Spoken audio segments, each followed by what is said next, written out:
आयोजित सभेला मंचावर उपस्थित महाविकास आघाडीचे सर्व सन्माननीय नेते, काँग्रेस, शरदचंद्रजी पवार साहेबांचा राष्ट्रवादी पक्ष आणि स्वाभिमानाची लढाई लढणाऱ्या निष्कलंक पवित्र अशा उद्धवजी बाळासाहेब ठाकरे साहेबांची सेना, शिवसेना, या महाविकास आघाडीचा सगळा परिवार आज तुमचे चेहरे मला सांगतायत की दादा हे दिल्लीचं बोलतात पण गल्लीवर बोलायला तयार नाहीये. हे तुमच्या आमच्या जीवन मरणाच्या प्रश्नाला हात घालून त्याला न्याय द्यायला तयार नाहीये. आणि हे बिळात जाऊन बसले. आता बिळात आपण यांना 2 प्रश्न विचारले की त्याला जाब द्या, त्याला उत्तर द्या, मात्र हे बिळात जाऊन बसलेत.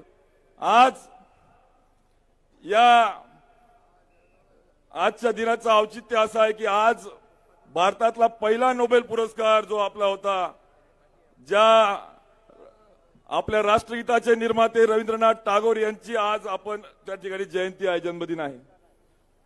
त्यांना अभिवादन करत असताना एका बाजूला राष्ट्रगीत लिहिणारे कवी आमचे रवींद्रनाथ टागोर आणि दुसऱ्या बाजूला आमच्या बहिणाबाईंची भूमी, की ज्या कवयित्रींनी आम्हा सगळ्यांना एक चांगल्या पद्धतीने जगण्याची एक ऊर्जा आणि उर्मी आम्हाला दिली. आणि म्हणून आज मला आपल्याला स्पष्ट मुद्द्यावर मी येतो की आपल्या जिल्ह्याने गेल्या 10 वर्षामध्ये जामनेरचा असा मंत्री दिला की जो नंबर 1 च्या आणि नंबर 2 म्हणजे मुख्यमंत्र्याचा जवळचा मंत्री म्हणून आपण बघितला. बरोबर आहे. हा मुख्यमंत्र्याच्या जवळचा नंबर 1 च्या जवळचा मंत्री जिल्ह्याला नंबर 1 वर न्यायचं तर विसरून गेला, पण नंबर 2 चे पैसे कमवायच्याच मागे लागला.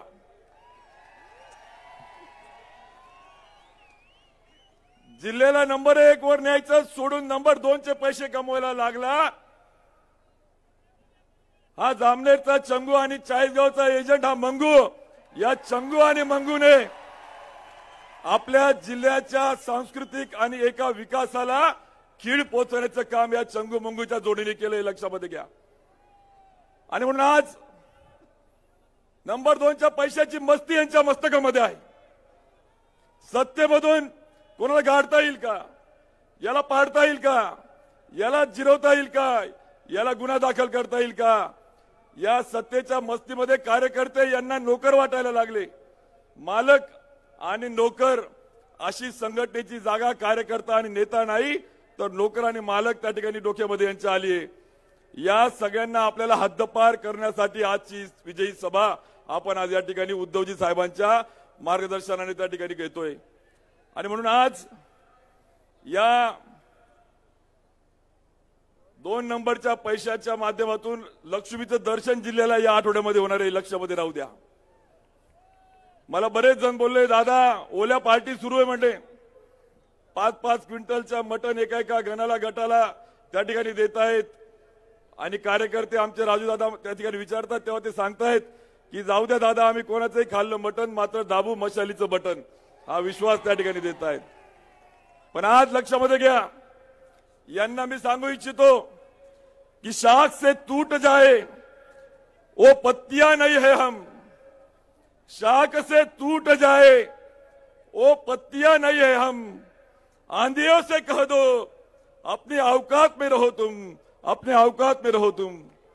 आज ज्यांनी आमच्या खानदेशाला, आमच्या जिल्ह्याला, आमच्या शेतकऱ्याला, आमच्या तरुणाईला ज्या ठिकाणी खानदेशामधून आमच्या जीवनाला गती द्यायच्या ऐवजी अधोगतीकडे नेण्याचं पाप केलंय, त्यांना हद्दपार करण्याची लढाई आहे.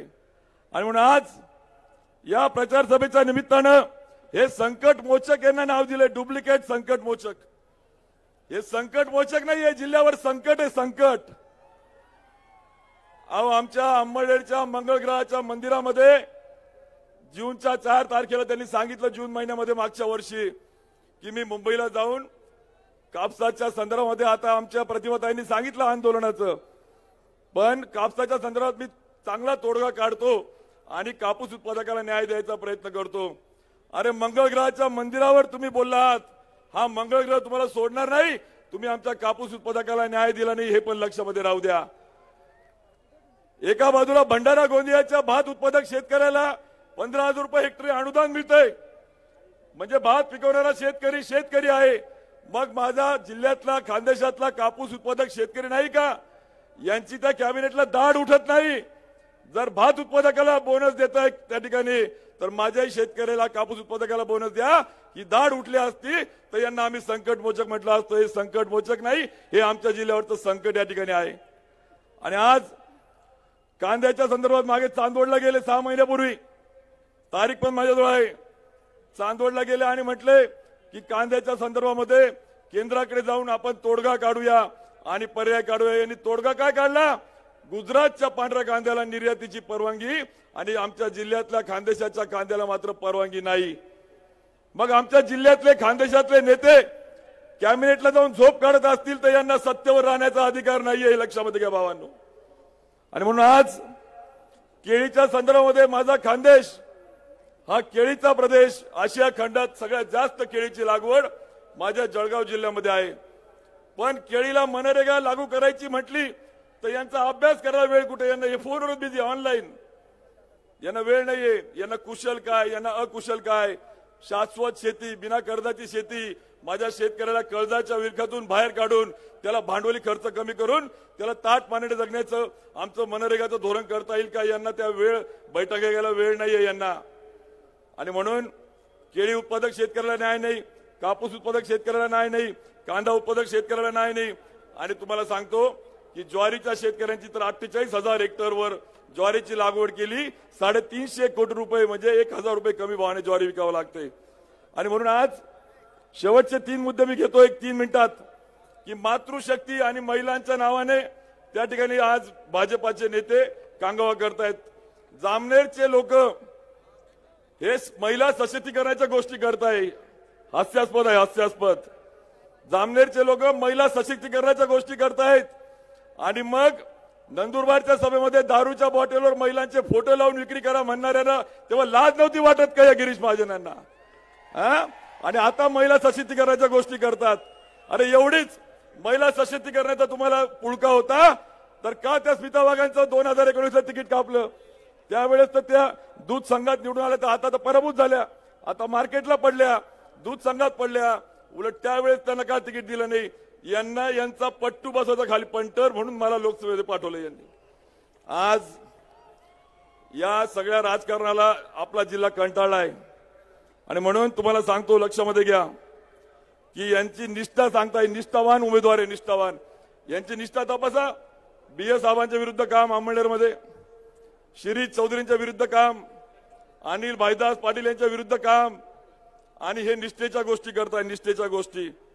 आणि म्हणून लक्षामध्ये घ्या की आज या सभेच्या निमित्तानं मला सांगावंसं वाटतं की 25 तारखेला यांनी फॉर्म भरला सतीशांना उमेदवाराचा भाजपच्या. 25 तारखेला, 25 तारखेचा दिन कोणता होता? तर DNA दिन होता, DNA दिन. मी जे बोलतो की आमच्या एखाद्या व्यक्तीचा विरोध करत असाल अण्णा तर एका पातळीपर्यंत केला पाहिजे आप्पासाहेबांनी. म्हणजे एका व्यक्तीचा विरोध करताना यांनी रेमंड मधले लेवा समाजाचे कामगारांना काढून टाकलं. तुम्हाला एका व्यक्तीचा विरोध करत असाल, द्वेष करत असाल, पण कोणत्या जातीचा द्वेष करण्याचा तुम्हाला अधिकार नाही. लेवा समाजाचे सगळे रेमंडचे कामगार काढून टाकले. अहो इंग्रज तरी पाठीवर मारायचे, हे पोटावर मारता. हे आधुनिक इंग्रजांची अवलाद आपल्याला हद्दपार करायची, लक्षामध्ये घ्या. आज एका बाजूला लेवा समाजाचा नेत्याच्यामुळे द्वेष करायचा, दुसऱ्या बाजूला ज्या वाल्मिकी ऋषींनी मशालाच्या प्रकाशामध्ये रामायण लिहिलं त्या आमच्या कोळी समाजाला जातीचे दाखले नाही, व्हॅलिडिटी नाही. आणि म्हणून आपण बघतोय की दुसऱ्या बाजूला कोळी समाज देखील त्या ठिकाणी आज रस्त्यावर येतोय, आज त्या ठिकाणी आंदोलन करतोय. आणि म्हणून आज आपल्या शहरातले वेगवेगळे पदाधिकारी ढोल ताशामध्ये या सभेला येत आहेत, त्यांचं देखील आपण टाळ्या वाजवून स्वागत करूया, मनापासून त्यांचं स्वागत. आज महात्मा फुलेंनी इंग्रजांच्या विरुद्ध आसूड ओढला आणि आपल्याला सुद्धा या आधुनिक इंग्रजांच्या विरुद्ध आसूड ओढावा लागणार आहे आपल्याला, लक्षामध्ये घ्या. आणि म्हणून आज या सभेच्या निमित्तानं सबका साथ सबका विकास नारा देणारे भाजपा तोडाफोडा आणि राज्यकराची राजनीती त्या ठिकाणी करतायत. मी या सभेच्या निमित्तानं जास्त न बोलता एवढंच या ठिकाणी सांगेल, एक जल्लोष आपण बघतोय सगळ्यांमध्ये, या सभेमधून एक उत्साह उमंग त्या ठिकाणी दिसतोय। शिवसैनिकांमध्ये, काँग्रेस राष्ट्रवादीच्या कार्यकर्त्यांमध्ये एक जल्लोष, एक विजयी सभाचं या ठिकाणी चित्र तयार होतंय। परंतु लक्षामध्ये घ्या भावांनो,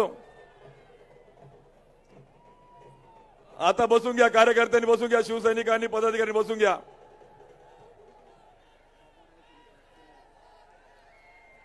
ज्या साने गुरुजींच्या खानदेशाच्या भूमीमध्ये आजची सभा होते साहेब, त्या साने गुरुजींच्या जन्मशताब्दी अभियानाला मी त्यावेळेस 1993-94चा मी साक्षीदार आहे आणि ते वाक्य आज माझ्या मुखावर आहे। बापू काळदाते युक्रांचे सप्तर्षी कुमार सप्तर्षीचे वाक्य माझ्या डोक्यामध्ये आहे।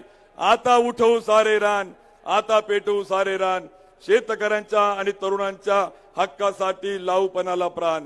आणि आता आपल्याला मशालीच्या माध्यमातून क्रांती करण्याची गरज आहे। आणि म्हणून 11 मे तारीख अशी साहेब की स्वातंत्र्य सैनिकांनी दिल्ली काबीज केली होती, दिल्ली काबीज केली होती 11 मेला। आणि आपल्याला देखील आज 11 मेला प्रचार थांबणार आहे आपला। आणि 11 मेला प्रचार थांबल्यानंतर दिल्लीला आपल्या देशातल्या सर्वोच्च सभागृहामध्ये करण पाटलांना पाठवण्यासाठी 13 तारखेला मतदान करून सज्ज आपल्याला त्या ठिकाणी व्हायचंय। मी आपल्या सगळ्यांना अजून काही वक्त्यांच्या मनोगत ऐकायचे, त्यामुळे जास्त न बोलता मी एवढंच बोलेल की आपण लक्षामध्ये घ्या, ही आपल्या तरुणाईच्या आणि शेतकऱ्याच्या स्वाभिमानाची लढाई आहे। यांना गिरणा तापीवर न्याय द्यायला वेळ नाहीये, कापूस कांदा आणि केळीला लक्ष द्यायला वेळ नाही, पीक विम्याकडे लक्ष द्यायला यांना वेळ नाहीये।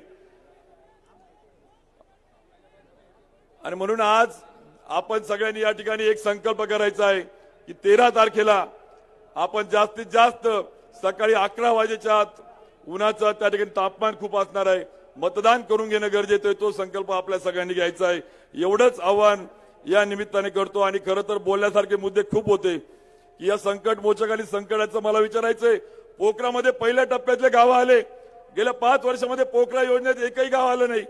मग संकट मोचन आहे का संकट आहे हो? आज माझ्या केळीच्या उत्पादकांना पीक विम्याची यांनी एक बैठक घेतली नाही, मग संकट मोचक आहे का संकट आहे? आज भात शेतीला अनुदान दिलं, कापूस शेतकऱ्याला रुपया अनुदान दिलं नाही, हे संकट मोचक आहे का संकट? आज माझ्या दूध उत्पादकाला हक्काचा जो फरक शासनाकडून मंजूर झाला होता, त्या फरकाचे प्रस्ताव हे पाठवू शकले नाही आणि मग आमच्या दूध उत्पादकांचा घाम चोरणारे संकट मोचक आहे का संकट?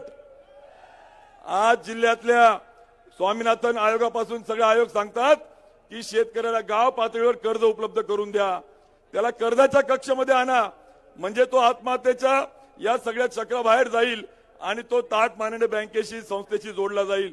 मात्र ही एकमेव अशी बँक आहे जळगाव जिल्हा बँक की जी बँक 291 संस्था विकासोच्या अनिष्ट तफावतमध्ये टाकून त्यांना त्या ठिकाणी देशोधडीला लावण्याचं काम करते। मग हे संकट मोचक आहे का संकट, हे पण लक्षामध्ये घ्या। आणि म्हणून आज मी विनंती करेल की आपण सगळ्यांनी वज्रमुठ त्या ठिकाणी बांधून संकल्प करायचा आहे की येणाऱ्या 13 तारखेला आम्ही मशालीच्या माध्यमातून क्रांती करू। धन्यवाद। जय हिंद, जय महाराष्ट्र। सगळ्यांनी दोघं हाताची बोटं वर करायची, एक खुणगाड बांधायची की आम्ही यांच्या लक्ष्मी दर्शनाला बळी पडणार नाही, आम्ही यांच्या आमिषाला बळी पडणार नाही। कारण की ही लढाई आता धनशक्ती विरुद्ध जनशक्तीची आहे, ही लढाई शेतकऱ्यांच्या विरुद्ध काम करणाऱ्या राक्षसी प्रवृत्ती विरुद्ध आहे, ही लढाई तरुणांच्या भवितव्याची आहे, खानदेशाच्या अस्मितेची आहे। आणि मग घोषणा द्या, बोला छत्रपती शिवाजी महाराज की। धन्यवाद। धन्यवाद उन्मेश दादा। यानंतर मी आमंत्रित करतो जळगाव जिल्ह्याचे माजी मंत्री पालकमंत्री आदरणीय सतीश अण्णा पाटील यांना। अण्णासाहेब आपण यावं। अतिशय बुलंद अशी मुलूक मैदान तोप आहे सतीश अण्णा पाटील। मी अण्णांना विनंती करतो, अण्णा आपण या सभेला संबोधित करावं।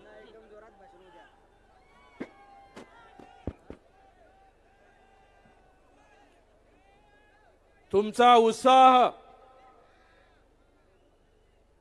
तुम्ही दिलेली दाद या जळगाव जिल्ह्यातल्या दोघही जागा आल्याशिवाय राहत नाही, हे समाधानाचं चित्र आपल्याला पाहायला मिळतं।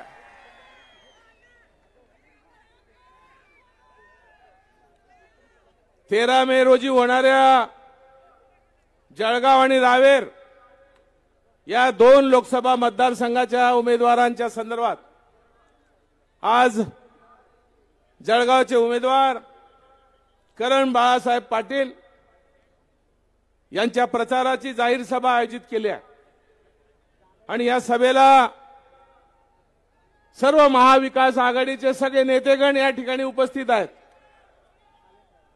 आणि माझ्या समोर सगळेच महाविकास आघाडीचे खरे मावळे उभे समोर आहेत. मावळे आहेत की नाही? खरी शिवसेना कोणाची आणि तिकडे गद्दारांची. उन्मेष दादा पोट तिडकीने बोलत होता आणि पोट तिडीक खऱ्या अर्थानं जीवनामध्ये जो आपल्याला अनुभव येतो. उमेदवार आले, जरा टाळ्या वाजून त्याचं स्वागत करा.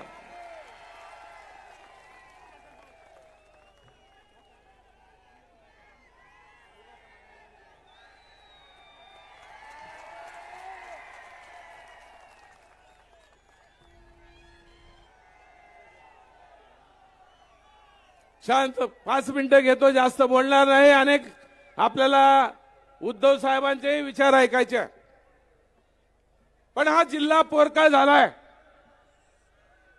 या जिल्ह्याला 3 मंत्री आहेत.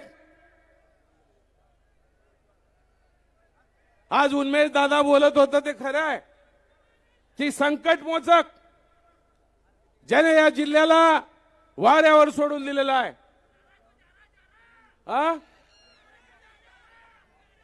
पालकमंत्री आपल्या भावना जाणून घेत नाही. अनिल भाईदास पाटील कोणाला मदत करतोय माहित नाही आणि म्हणून ही आपल्या सगळ्यांची परीक्षा आहे की जळगाव जिल्ह्याला भाजपचा बालेकिल्ला म्हणवला जात होता. देशामध्ये मोदी शहाची हुकुमशाही, राज्यामध्ये देवेंद्र फडणवीसची हुकुमशाही आणि या जळगाव जिल्ह्यात गिरीश महाजनची हुकुमशाही आपल्याला मोडायची की नाही मोडायची आहे? माझे 3च प्रश्न आपल्या सगळ्यांना विचारायचे. आता ते तुमच्या हातात आहे. 19 ला A.T. पाटील यांचं तिकीट कापलं गेलं.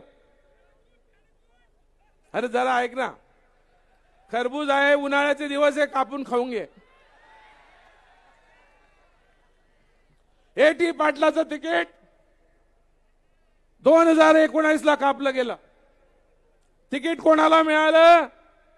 स्मिताताई वाघ यांना तिकीट मिळालं. AB फॉर्म सुद्धा जोडला गेला होता की नाही राजेश? मग अचानक काय झालं की स्मिताताईचं तिकीट कट झालं आणि उन्मेष दादाला तिकीट दिलं.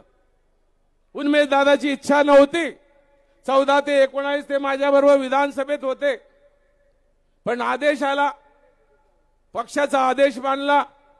त्याच्या मागे सूत्रधार कोण होता? मंगेश चव्हाण. पैसा हरामाचा खूप झाला. कधी विधानसभेत जाईल आणि कधी या निमित्तानं मला आमदारकी मिळेल या भावनेतलं संकट मोचकाला सांगितलं की उन्मेषचं कट करा, विधानसभेचं तिकीट, त्यांना प्रमोशन द्या. त्यानं आदेश मानले, खासदारकी लढली आणि मला वाटतं महाराष्ट्र राज्यात 2ऱ्या क्रमांकाची मतं घेऊन तो विजयी झाला की नाही?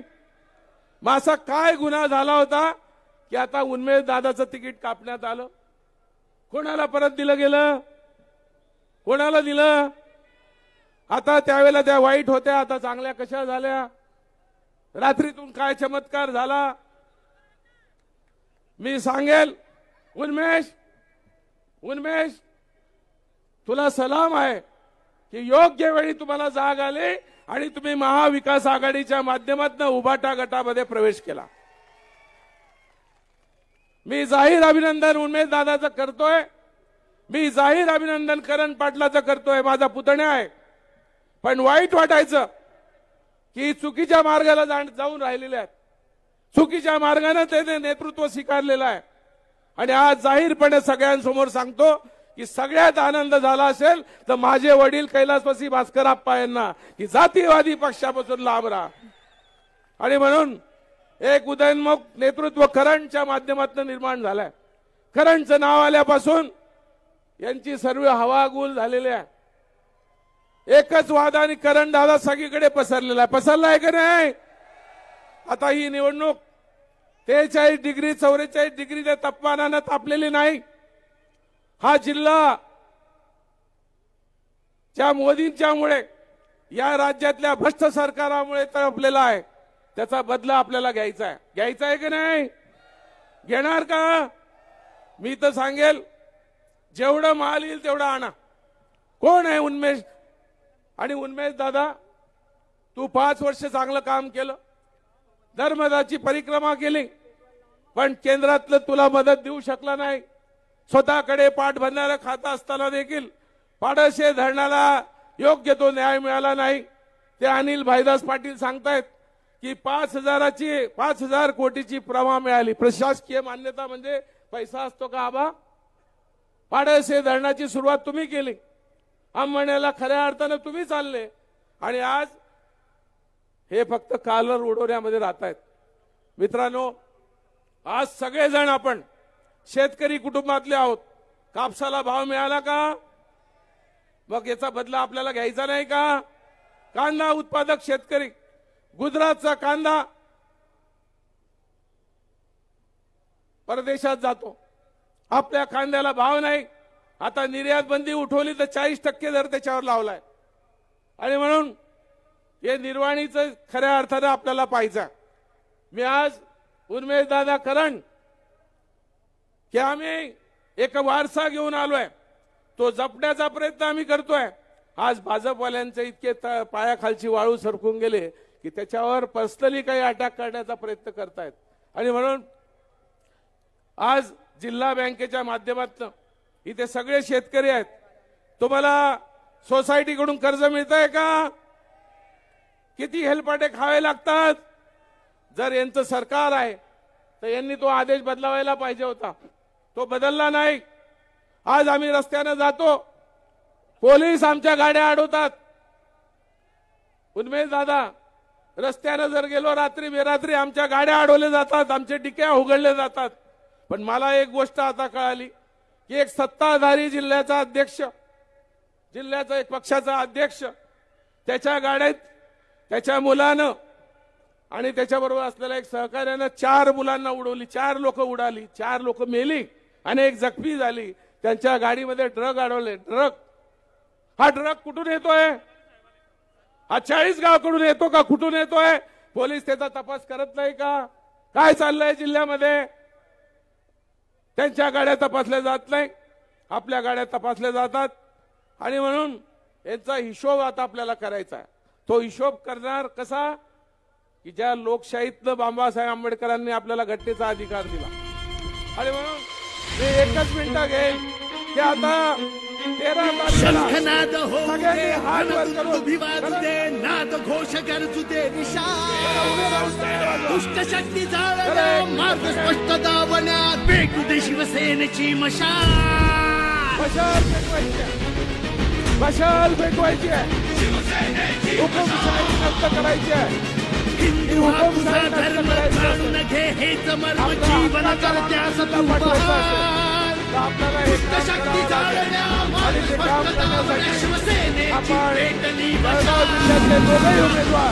उमेदवार पाठवायचं आणि तुमच्या प्रश्नाला शिवसेना नाही दिसतो साधे भोळे तरी मनगट कमजोर नाही. आपल्याला लढाया कुणामध्ये चोर नाही, एवढी कुणाचीही निष्ठा कठोर नाही.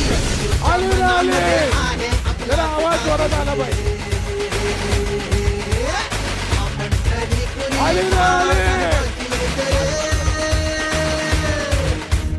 पक्ष आपला ठाकरे, चिन्ह आपलं ठाकरे, ठाकरे पक्ष आपला ठाकरे, चिन्ह आपलं ठाकरे.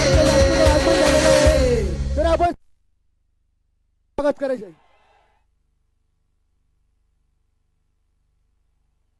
जय भवानी. अरे आवाज कुणाचा? उद्धव साहेब तुम आगे बढ़ो. उद्धव साहेब तुम आगे बढ़ो. दिल्लीचा तख्ता हलवायचं, जोरात घोषणा द्यायची. उद्धव साहेब तुम आगे बढ़ो.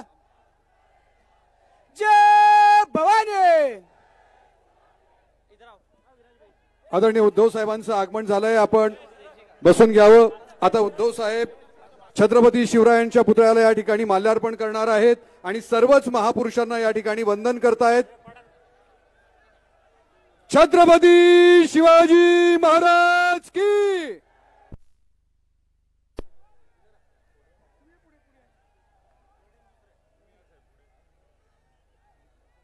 आज या ऐतिहासिक सभेसाठी आदरणीय उद्धव साहेबांचं आगमन झालंय. सर्वच महापुरुषांचं या ठिकाणी पूजन या ठिकाणी आदरणीय उद्धव साहेब आणि सर्व प्रमुख पदाधिकारी या ठिकाणी करतायत.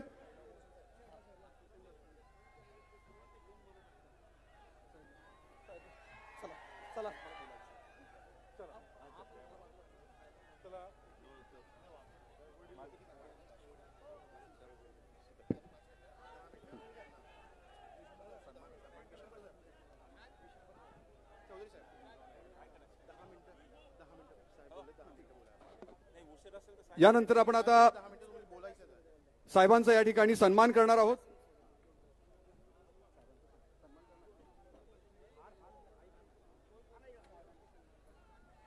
आज आपल्यासाठी आदरणीय उद्धव साहेबांचं या ठिकाणी आगमन झालंय. साहेब सभेलाही संबोधित करणार आहेत, पण तत्पूर्वी जळगाव जिल्ह्यातील महाविकास आघाडीच्या वतीने आपण साहेबांचं या ठिकाणी स्वागत करणार आहोत, सन्मान करणार आहोत.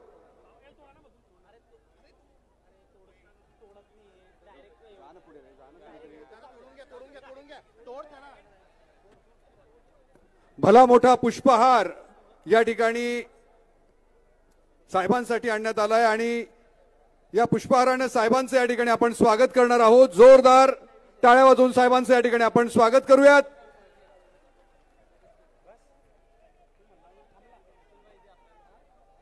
शिवसेनेचे कुटुंब प्रमुख आदरणीय उद्धव साहेब,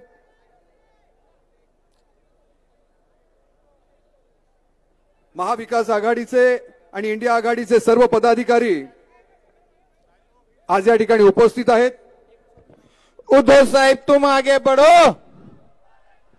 अरे आवाज कुणाचा? महानगर प्रमुख गायत्री सोनवणे हे साहेबांना संविधानाची प्रत या ठिकाणी भेट देणार आहेत. गायत्रीताई सोनवणे.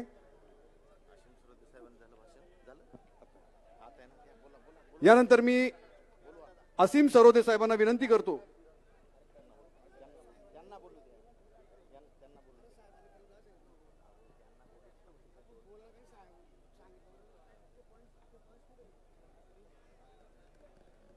मी माननीय असीम सरोदे साहेबांना विनंती करतो की त्यांनी यावं आणि आपलं मनोगत व्यक्त करावं. ॲडव्होकेट असीम सरोदेजी. निर्भय बनो ही चळवळ संपूर्ण राज्यभर त्यांनी राबवली आहे आणि खास आज या सभेच्या निमित्ताने असीम सर या ठिकाणी आहेत. असीम सरोदे सर.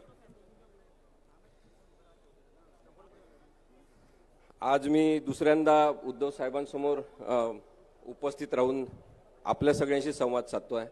मागच्या वेळेस जेव्हा महाजनता न्यायालय घेतलं होतं तेव्हा उद्धव साहेबांसोबत मी उपस्थित होतो आणि जो सत्ता संघर्षाचा निकाल लागला त्याचा अर्थ समजून सांगण्याचा प्रयत्न केला होता. आज ही दुसरी वेळ आहे, कारण की उद्धव साहेब हे आता लोकशाहीचा आवाज बनलेले आहे. उद्धव साहेब हे संविधानाचा आवाज बनले आहेत. म्हणून आज आम्ही निर्भय बनोतर्फे उद्धव साहेबांच्या समर्थनार्थ इथे उपस्थित आहोत. मागे नरेंद्र मोदी साहेब आले, त्यांनी सांगितलं की ही शिवसेना नकली शिवसेना आहे. मी एक वकील म्हणून हे सांगू शकतो, इथे बसलेले अनेक वकील सांगू शकतील, कोणती शिवसेना नकली आहे. अपात्रतेच्या प्रकरणामधून ज्या पद्धतीचा निर्णय आलेला आहे त्यातून हे स्पष्टपणे दिसलेलं आहे की कायदा हा फिरवण्यात आला, कायदा हा मोडण्यात आला आणि जे अपात्र आहेत त्यांना सत्तास्थानी बसवलेलं आहे. अपात्र असलेल्या लोकांचं सरकार आज महाराष्ट्रामध्ये आहे. मानसिक तणाव वाढवणारं हे राजकारण तयार करण्यामध्ये ज्यांची किडलेली आणि नाचलेली बुद्धी पणाला लागली ते देवेंद्र फडणवीस महाराष्ट्राचे दोषी आहेत. आणि त्यामुळे राहुल नार्वेकर असतील, जे अध्यक्ष विधानसभेचे होते, त्यांनी जो निर्णय दिला तो पाहिल्यावर या जळगाव जिल्ह्यामध्ये दुःख व्यक्त करायला पाहिजे की इथे एक सभापती महाराष्ट्राला दिला जळगाव जिल्ह्याने. त्यांचं नाव होतं मधुकरराव चौधरी.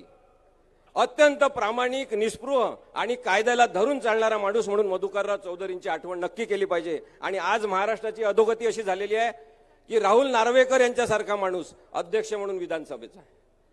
ज्यांनी उद्धव साहेबांवर अन्याय केला, अत्याचार केला, तो केवळ उद्धव साहेबांवर नाही, तो संविधानावर वार केलेला आहे. आणि त्यामुळे या निवडणुकीत महाविकास आघाडी म्हणून सगळ्यांना निवडून देऊन यांचा बदला आपण घेतला पाहिजे. हे एक फुल आणि दोन हाफचं सरकार महाराष्ट्रात आहे. ते सरकार ज्यांनी आणलं ते 24 तास राजकारण करणारे नरेंद्र मोदी आणि अमित शहा हे दोषी आहेत महाराष्ट्राचे आणि संविधानाचे सुद्धा. इथे हे भाजपचं कार्यालय म्हणतात. मी आल्यावर चौकशी केली, कोणीतरी मला सांगितलं कदाचित ते सुद्धा बेकायदेशीर आहे का तपासा.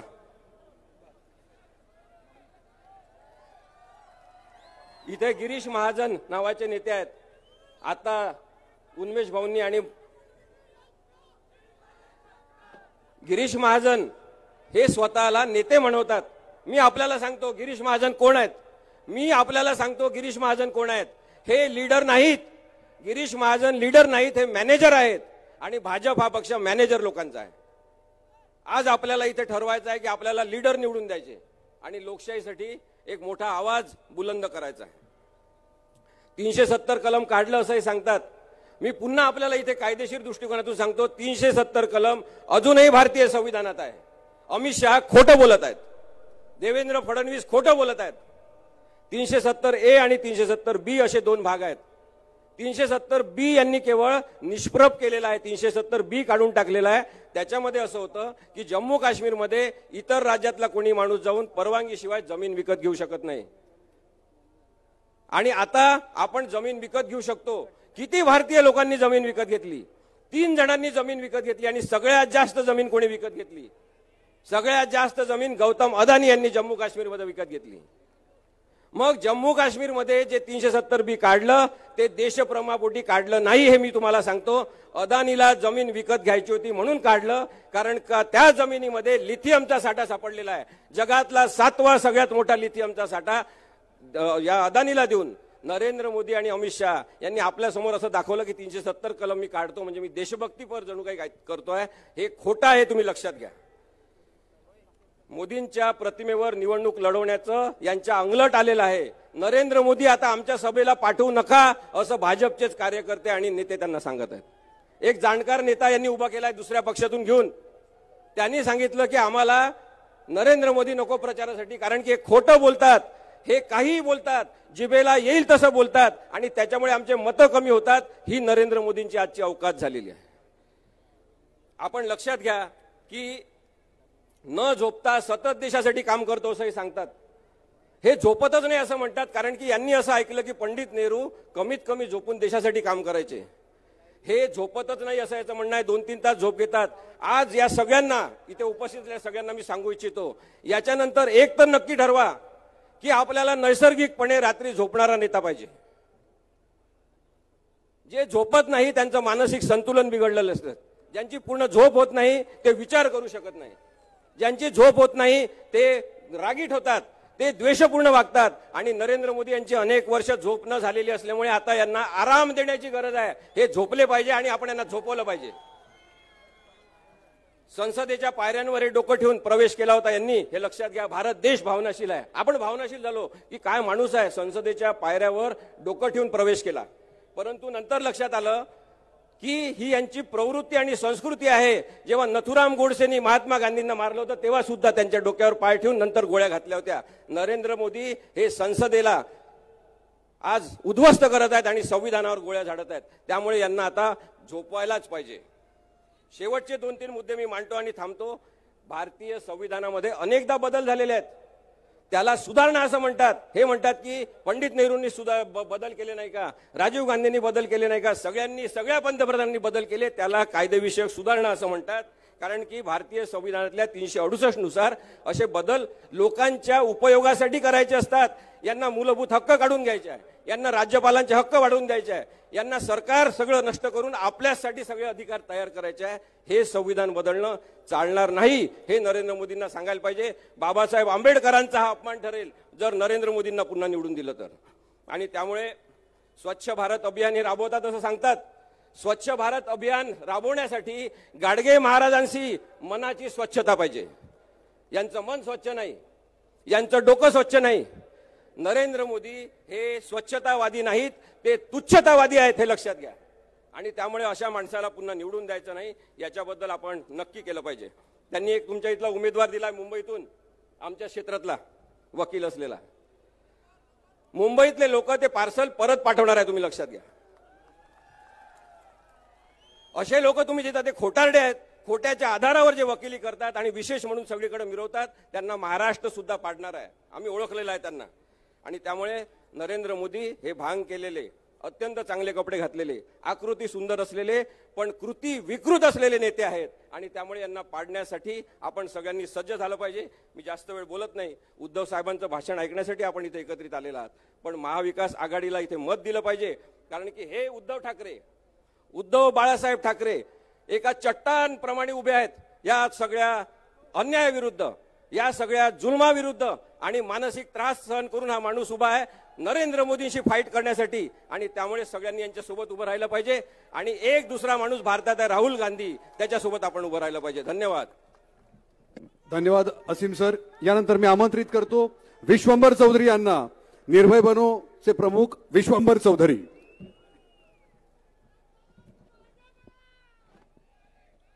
माननीय उद्धवजी, मंचावर उपस्थित महाविकास आघाडीचे सर्व नेते आणि जळगाव मधील बंधू आणि भगिनींनो, मी संकट मोचक वरती बोलणार होतो पण बरंच बोलून झालं म्हणून जास्त बोलत नाही. बोला म्हणतात ठीक आहे. संकट मोचकचं काम एकच आहे.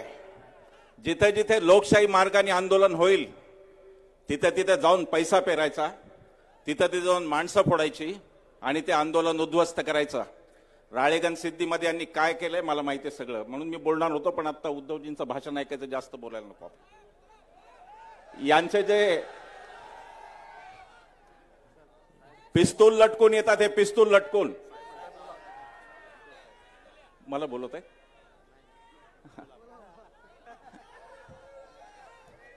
पिस्तूल लटकून येतात हे लक्षात ठेवा. पिस्तूल तो माणूस लटकवतो, पोलीस बिचारे ते त्यांच्या ड्युटीसाठी लटकवतात, पण पिस्तूल तो माणूस लटकवतो जो मनातून घाबरलेला असतो. असा हा संकटमोचक हे घाबरलेला. फडणवीसांचे संकटमोचक हे घाबरलेले संकटमोचक. यांची संस्कृती ती आहे. यांना मिंदे मिळाले नंतर जाऊन हे एकनाथ शिंदे शिवाजी महाराजांचं नाव घेतात, पण शिवाजी महाराजांचा कोणता मावळा सुरत मार्गी गुवाहाटीला पळून गेला, लपून छपून मुंबईत आला? कोणता मावळा होता सांगा? एकनाथ शिंदेना काही एक अधिकार नाही शिवाजी महाराजांचं नाव घ्यायचं, ते नाव घेतात. यांचे तिसरे ते दिल्लीत बसलेत. पंतप्रधान निवडलो की आपण फॅन्सी ड्रेस स्पर्धा निवडली माहित नाही, दरवेळेला वेगवेगळी वेशभूषा करतात. कधी मोराचं पीस, कधी काय, कधी टागोर झाले दाढी वाढून. अरे दाढी वाढून टागोर होता आलं असतं, त्या जळगावमध्ये 200-250 टागोर राहिले असते शिल्लक, त्याच्यापेक्षा जास्त झाले असते. निव्वळ खोटं बोलायचं, सतत खोटं बोलायचं, प्रचार खोटा करायचा आणि शासन सरकार विरोधी पक्षाची पाडत राहायची, याशिवाय दुसरा कोणताही उद्योग नाही.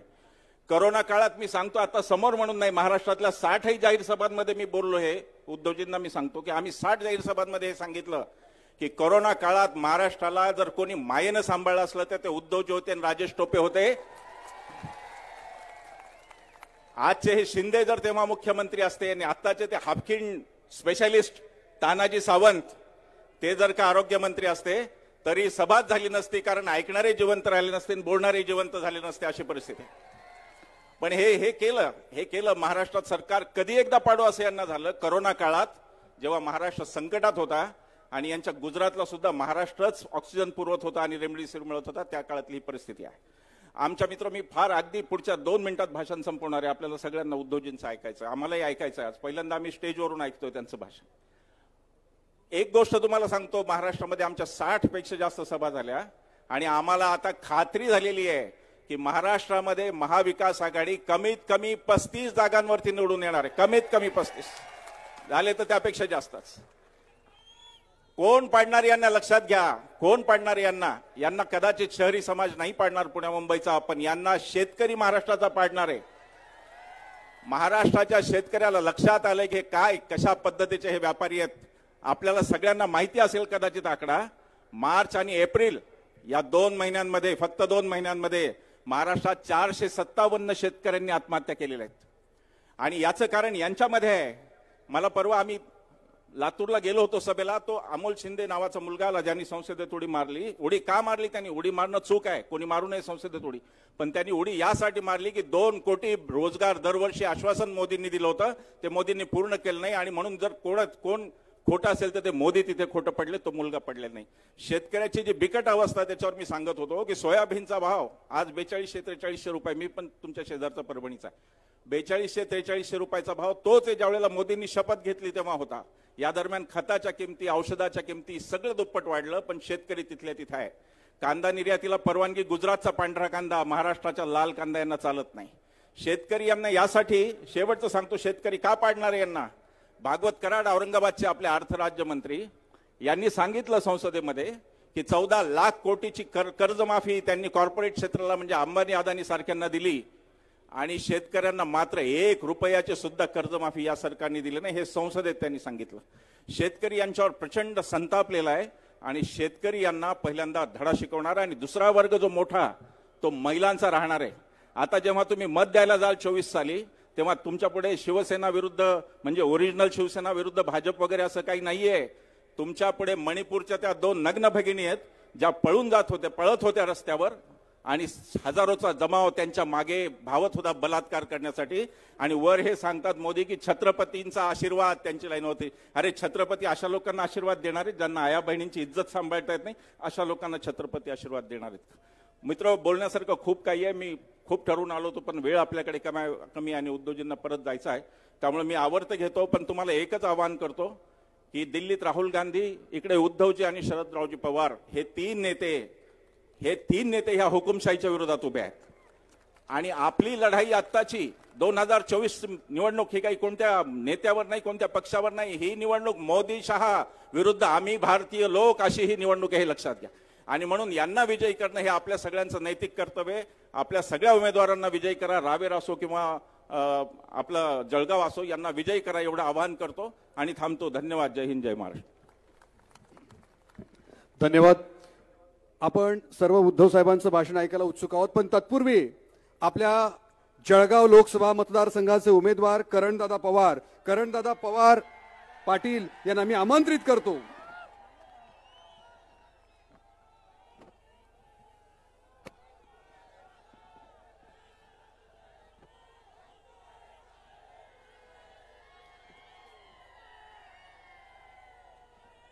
जय भवानी, जय भवानी. उद्धव साहेब तुम आगे बढ़ो, उद्धव साहेब तुम आगे बढ़ो. होऊ घातलेल्या 2024च्या आजच्या लोकसभा निवडणुकी प्रसंगी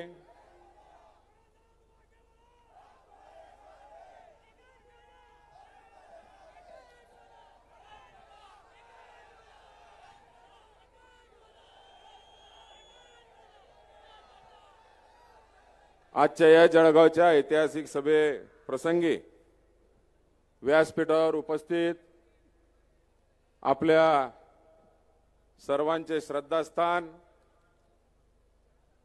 या महाराष्ट्राची मान झुकून देणारा, या महाराष्ट्राची मान दिल्ली समोर कुठल्याही परिस्थितीत वाकू न देणारे आपले नेते आदरणीय उद्धव साहेब, व्यासपीठावर उपस्थित आपल्या सगळ्यांचे प्रतिनिधी, आपल्या महाविकास आघाडीचे सर्व नेते, संपूर्ण मतदारसंघ भरातून आलेले, अतिशय उन्हाच्या चटक्यामध्ये सुद्धा माझ्यासाठी तळमळीने प्रचार करत आहात असे माझे तमाम माता भगिनी, सर्व माझे वयोवृद्ध, सर्व माझे माता पिता आणि माझ्या तरुण बांधवांना साष्टांग आपल्याला नमस्कार.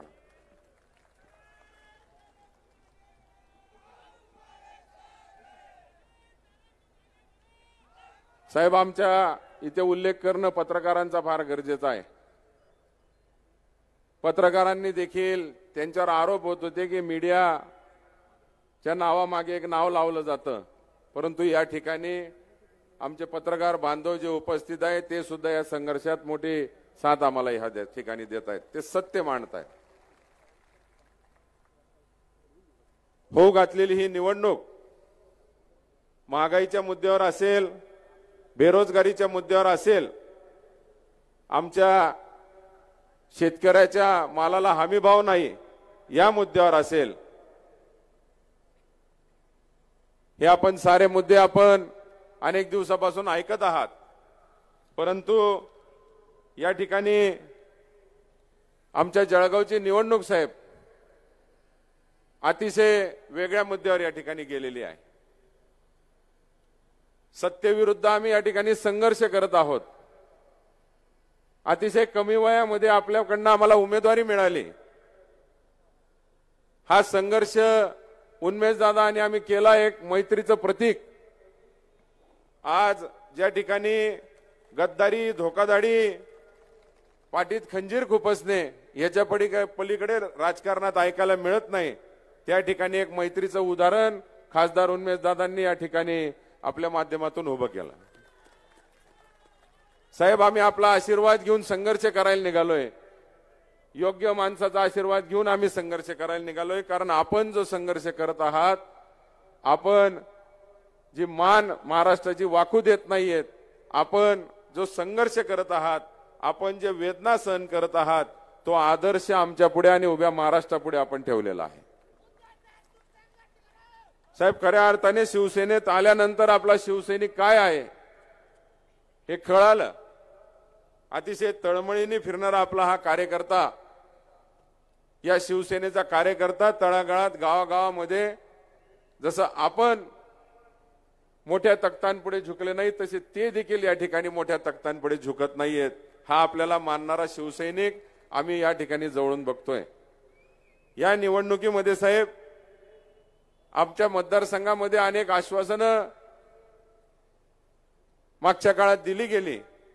आता तर सुरुवातीला आमच्या मतदारसंघात सांगितलं गेलं होतं की 5 लाख मतांनी ही सीट भारतीय जनता पार्टीची या ठिकाणी निवडणूक जिंकून येतील. मला असं वाटतं एक 10-15 दिवस झाले साहेब, आपल्याला उबाटा आणि फपुटा म्हणून हिनवलं गेलं होतं. पण मी कुठलीही गोष्ट पॉझिटिव्हली घेतो. मी म्हणले इशारा देताय फपुट्यात फिरावं लागेल, आणि फपुट्यात गावोगावी फिरतोय. आणि 10-12 दिवस झाले, आता ते 5 लाखचं नाव सुद्धा काढत नाही. मी फपुटाच धरला आणि गावोगावी फिरतोय. डोक्यावर घेऊन लोक मिरवणूक काढताय. अख्ख्या गावामध्ये खाली बसू देत नाहीयेत. माझे तरुण बांधव मला खांद्यावर घेऊन जशी विजयी मिरवणूक अशी काढताय. मी त्यांना सांगितलं, पण विजयाच्या गप्पा आम्ही करणार नाही. समोरच्यांकडे सत्ता आहे, मोठी लोक आहेत, बाकीच्या सगळ्या गोष्टी त्यांच्याकडे जास्त आहेत. ते विजयाच्या गप्पा मारू शकतात, त्यांना गर्व झालेला आहे. परंतु आपला विजय हा जनतेच्या हातात त्या ठिकाणी आहे. जनतेला ठरवू द्या म्हणून आम्ही विजयाच्या गप्पा या ठिकाणी मारत नाही साहेब. खूप या ठिकाणी समोरून सत्ताधारी असल्यामुळे अनेक मार्गाने त्रास देण्याचा प्रयत्न होतोय. वैयक्तिक टीका माझ्यावर केली जाते. आम्ही एक सन्मान या ठिकाणी साहेब आपला आदर्श घेऊन आपली संस्कृती जपत, माझ्या समोर एक महिला उमेदवार असल्यामुळे आम्ही आजपर्यंत त्यांच्यावर कुठेही टीका केलेली नाही. आम्ही एका स्त्रीचा सुद्धा विरोधक असताना पण त्या ठिकाणी सन्मान करतोय. पण असो, अतिशय खालच्या पातळीवर माझ्यावर वैयक्तिक टीका केल्या जात आहे. पण आता जनतांनी 10 वर्ष बघितलेलं आहे, आमच्या जळगावकरांनी 10 वर्ष बघितलंय की सोशल मीडियाचा वापर फक्त गैरवापरासाठी आणि लोकांचे टाळकी भडकवण्यासाठी या ठिकाणी केले जातात. याच्या पलीकडे समोरच्यांकडे काही काम राहिलेलं नाही. साहेब, या ठिकाणी आम्ही आवाहन करतोय की पहिल्यांदा एक तरुण उमेदवार या मतदारसंघातून उभा आहे. आपली मशाल पहिल्यांदा कुठली निवडणूक लढवते, सगळ्याच गोष्टी पहिल्यांदा येत असताना साहेब आम्ही लोकांना विनंती केली आहे की एकदा बदल. अनेक वर्ष आपण या मतदारसंघात भारतीय जनता पार्टीला देऊन बघितले.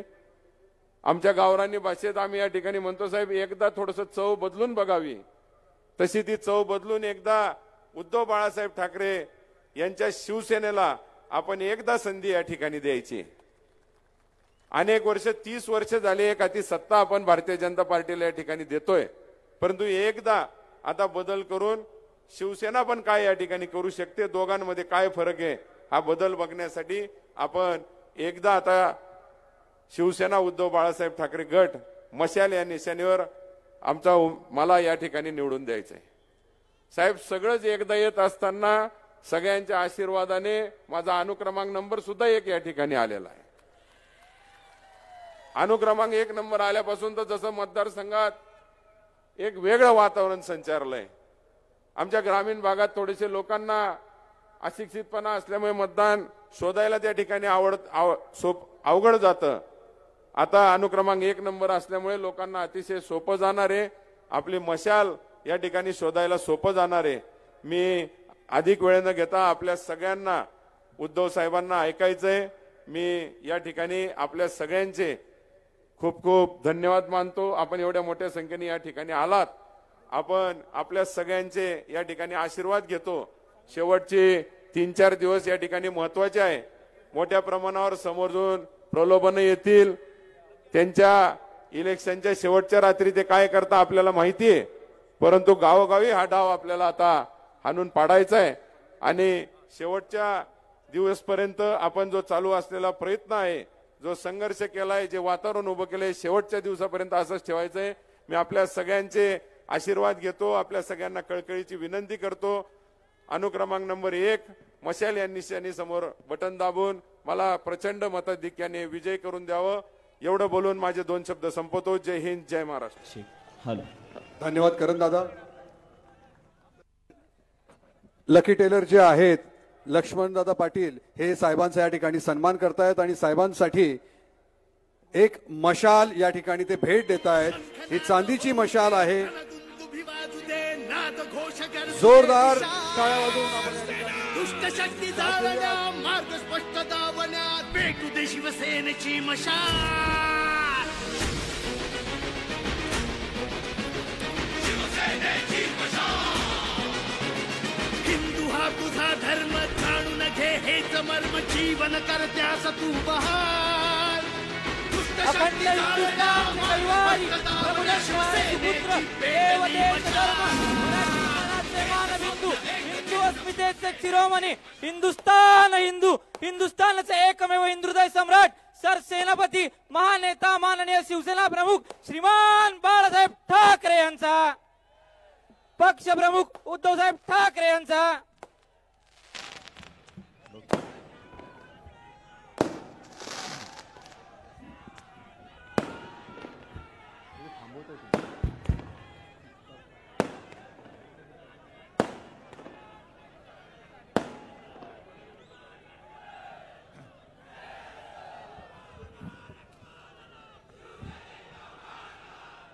व्यासपीठावर बसलेले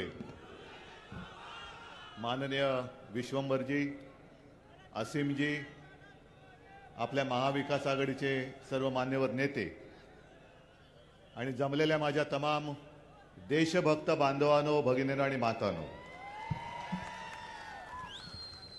बऱ्याच वर्षांनंतर जळगावमध्ये आलेलो आहे. तसा जळगाव जिल्हा हा शिवसेनेचा बालेकिल्ला आहेच. काही जणांनी टकरा देण्याचा प्रयत्न केला. टकरा देण्याचा उपयोग असा झाला की सुरुवातीला जेवढी शिवसेना मजबूत होती त्याच्या 10 पटीने आणखीन मजबूत झाली. आणि एक वैशिष्ट्य सांगतो, आता आपला करणदादा उमेदवार आहेत आणि करणदादा तुम्ही या आणि तुमचे काका कुठे आहेत? हे वैशिष्ट्य आहे की शिवसेना काका पुतण्याला एकत्र आणते.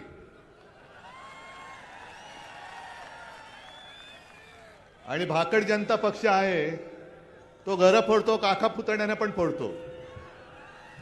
तरी अशी माणसं जोडणारी शिवसेना आहे, म्हणून तर हे सगळं ऐश्वर्य माझं. आणि असीमजी हे माझे निवडणूक रोखे आहेत, हे सगळे माझे निवडणूक रोखे आहेत जे माझ्या शिवसेनेच्या अकाउंटमध्ये शिवसेना प्रमुखांनी त्यावेळेला दिलेले आहेत. ही माझी वडिलोपार्जित संपत्ती आहे ना, आणि याच्यावरती जीएसटी नाही.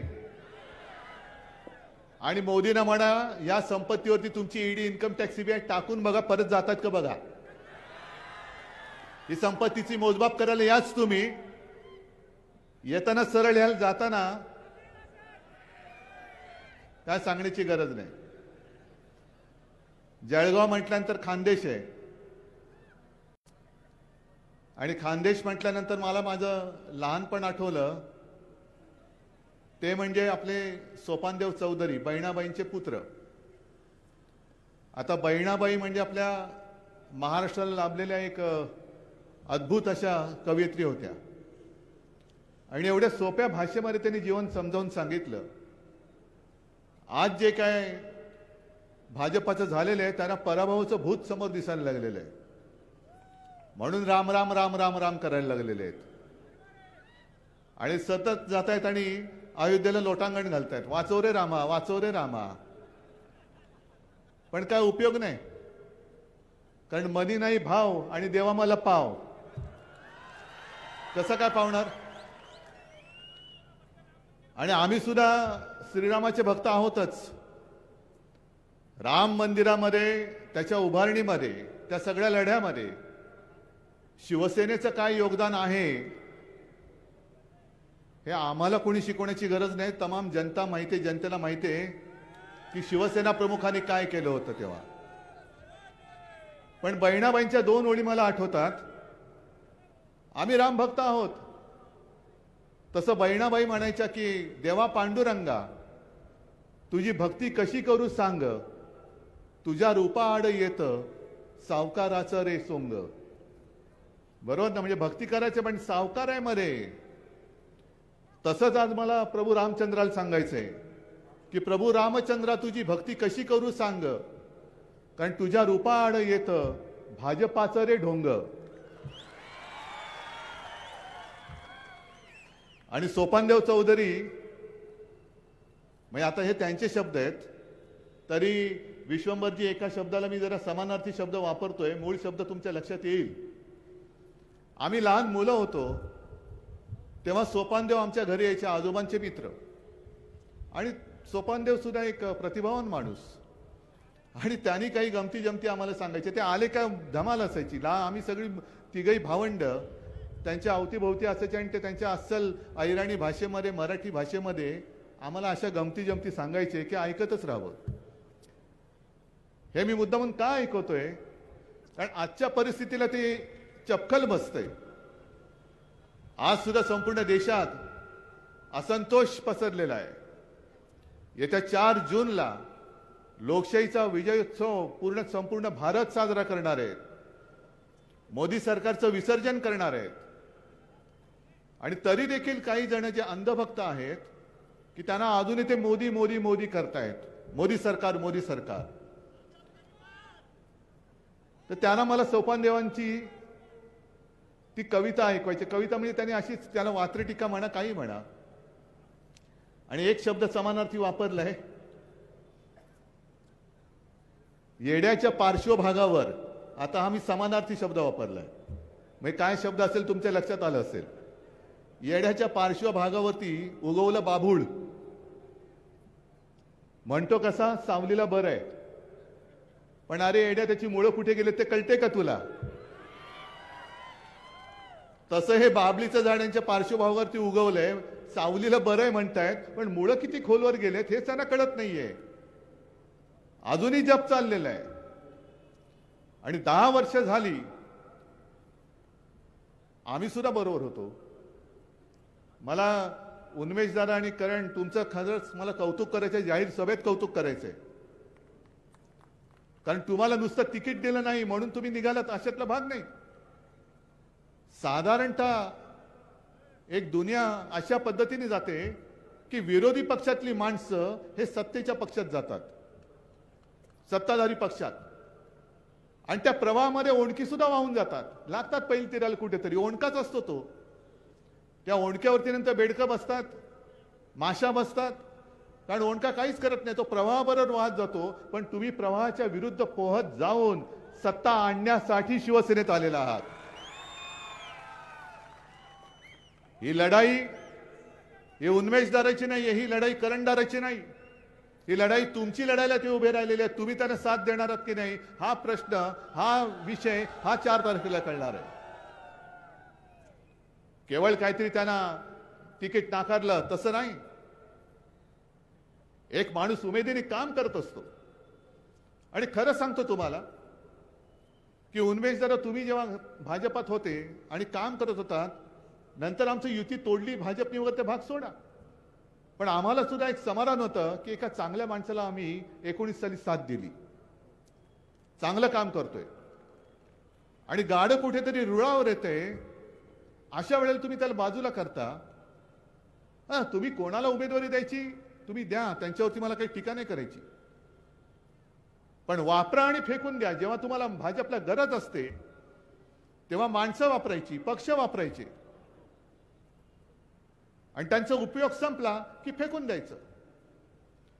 म्हणजे देवेंद्र फडणवीस जे बोलतात की मोदींच्या इंजिनाला विकासाचे डबे आहेत,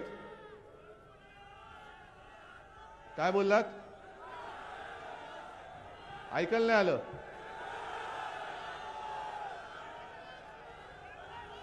बरं, कळलं ना तुम्हाला? ठीक आहे. देवेंद्र फडणवीस जे बोलतायत की मोदींच्या इंजिनाला विकासाचे डबे आहेत.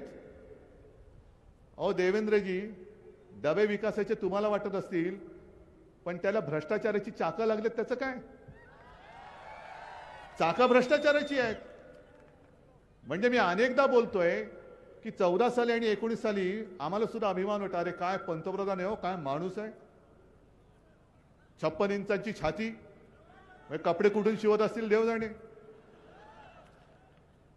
आणि काय रुबाब, एक अकेला सब पे भारी, आणि सोबत सगळे भ्रष्टाचारी, सोबत सगळे भ्रष्टाचारी. म्हणजे आता भाजपचा पक्ष राहिलेलाच नाहीये, भाजपा पूर्वीसारखा राहिलेलाच नाहीये. उगाच हे उन्मेष दादा वगैरे सगळे भाजपा सोडून का शिवसेनेत आले? कारण एक तर भारतीय जनता पक्षाने महाराष्ट्रामध्ये जे गद्दारीचं राजकारण सुरू केलं ते म्हणजे हिंदुत्व नाहीये, अजिबात नाहीये. मोदीजी, तुम्ही आमच्या शिवछत्रपतींच्या पवित्र भगव्याला गद्दारीचा कलंक लावलात. आजपर्यंत महाराष्ट्राने तुम्हाला 40 पेक्षा जास्त जागा देऊन दिल्लीच्या तख्तावरती बसवलं होतं. तुम्ही गद्दारी उद्धव ठाकरेशी नाही केलीत, तुम्ही गद्दारी फक्त शिवसेनेशी नाही केलीत, तुम्हाला भरघोस आशीर्वाद देणाऱ्या महाराष्ट्राची तुम्ही गद्दारी केलेली आहात. 50 खोके एकदम ओके, हे लहान पोर सुद्धा का ओरडते? आज शेतकरी, इकडे सुद्धा शेतकरी आलेत ना रे, आलेत. मग आता तुमची हालत काय आहे? आज मोदी संपूर्ण राज्यभर फिरतात, आज सुद्धा कुठेतरी नगरला होते. का पाळी आली तुम्हाला? जेव्हा शिवसेना तुमच्या सोबत होती तेव्हा एवढ्या सभा मोदीजी तुम्हाला महाराष्ट्रात कधी घेण्याची गरज नव्हती लागली. पण आज तुम्ही शिवसेना फोडलीत, राष्ट्रवादी फोडलीत. अरे फोडली म्हणजे काय फोडलं तुम्ही? मोठी केलेली माणसं तुम्ही फोडलीत, पण ज्यांनी मोठी केली ती सगळी छोटी माणसं माझ्यासोबत मोठ्या ताकदीने उभी आहेत. आणि चाणक्य तुम्ही जे म्हणता, ज्या चाणक्याला तुम्ही मानता, त्या चाणक्यानेच लिहून ठेवलेलं आहे की शत्रू किती बलवान असेल तरी जेव्हा अनेक छोटी माणसं एकत्र येतात तेव्हा त्या बलवान शत्रूचा पराभव हा निश्चित असतो आणि तो पराभव महाराष्ट्र तुम्हाला आज करून दाखवेल. तुमचा महाराष्ट्र एकटा पुरेसा आहे. 48 मध्ये जागा किती येणार? 48च्या 48 येणार.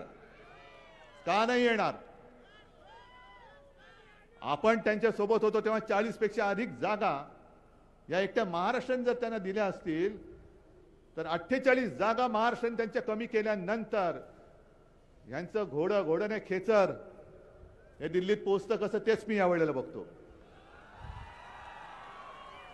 तुम्हाला जो वाटतो अश्वमेधाचा घोडा, तो अश्वमेधाचा घोडा नाहीये, ते गाढव आहे, खेचर आहे. आणि आज तुमच्याकडे सत्ता आहे म्हणून तुम्ही त्याच्यावरती स्वार झाला असाल, पण 4 तारखेला जेव्हा ही जनता तुमची जागा दाखवेल तेव्हा हीच खेचरं तुम्हाला लाथा मारायला सुरुवात केल्याशिवाय राहणार नाही. आज सगळी त्यांची पापं लपवायला तुमच्या सोबत आलेले आहेत, येऊ द्यात. पण उद्याचा दिवस हा आमचा आहे. 4 जून हा निष्ठावंतांचा आहे. 4 जून हा लोकशाहीच्या विजयाचा आहे. आणि तुमचा जो काही भेदभाव चाललेला आहे, तुम्ही देशाचे पंतप्रधान आहात, आमचा गुजरात बद्दल काही वैर आहे अशातला भाग नाही. गुजरात सुद्धा आमचाच आहे. आणि आज सर्वांच्या समोर सांगतो की उद्या इंडिया आघाडीचं सरकार आल्यानंतर गुजरातचं जे हक्काचं असेल ते आम्ही गुजरातला दिल्याशिवाय राहणार नाही, हे माझं जाहीर वचन आहे. पण गुजरातला देत असताना तुम्ही माझ्या महाराष्ट्राच्या हक्काचा तोंडातला घास काढून जो गुजरातला भरवताय तो हात आम्ही जागेवर ठेवणार नाही, अजिबात नाही. महाराष्ट्र आपला हक्क तिकडे सोडणार नाही. ठीक आहे, तुम्ही आलात, या प्रेमाने आलिंगन द्याल, आम्ही प्रेमाने आलिंगन देऊ.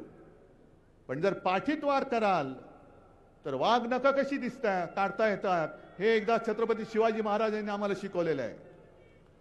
आणि तुम्ही महाराष्ट्राच्या पाठीत वार केलेला आहात. ही महाराष्ट्राची वाघ नखं आता बाहेर आलेली आहेत. तुमची ती मुनगट्टी वाऱ्याने उगाच जी काही सरकारी खर्चात न केली होती ना वारी, वाघ नखं आणतो वाघ नखं, अरे स्वतःची नखं कापली. काय मुनगट्टी वार म्हणजे महाराष्ट्राचं एवढं दुर्दैव हे आजपर्यंत मी तरी कधी पाहिलं नाहीये. आपले म्हणे ते काहीतरी सांस्कृतिक मंत्री आहेत, हो ना? काय संस्कृती यांची? जो महाराष्ट्र जिजामातेला मानतो, ज्या छत्रपती शिवाजी महाराजांनी परस्त्री ही माते समान हे आम्हाला शिकवलेलं आहे, तिकडे तुमचा हा करंटा नालायक मुनगट्टीवार सारखा मंत्री मोदीजींच्या सभेत, मोदीजींच्या व्यासपीठावरून बहीण भावाच्या संबंधावरून एवढा गलिच्छ बोललेला आहे. मी जर तुमच्या जागी असतो त्याला लाथ घालून हाकलून दिला असता, जसं एकाला मी काढून टाकला असतं. Get out. माझ्या राज्यात माझ्या सरकारमध्ये महिलांचा अपमान मी सहन करणार नाही. आणि मी ते करून दाखवलं होतं. एका मंत्र्यावरती आरोप झाल्यानंतर मी त्याला मंत्रिमंडळातून काढून टाकलं होतं. तुम्ही त्याला घेतलात आणि डोक्यावरती बसवलात, पुन्हा मंत्री केलात. मग हीच जर तुमची चाल असेल तर मग तुम्ही विचार करायचा आहे. हे सरकार पाडायचं म्हणजे पाडायचंच, हे तर ही शपथ घेतलीच पाहिजे.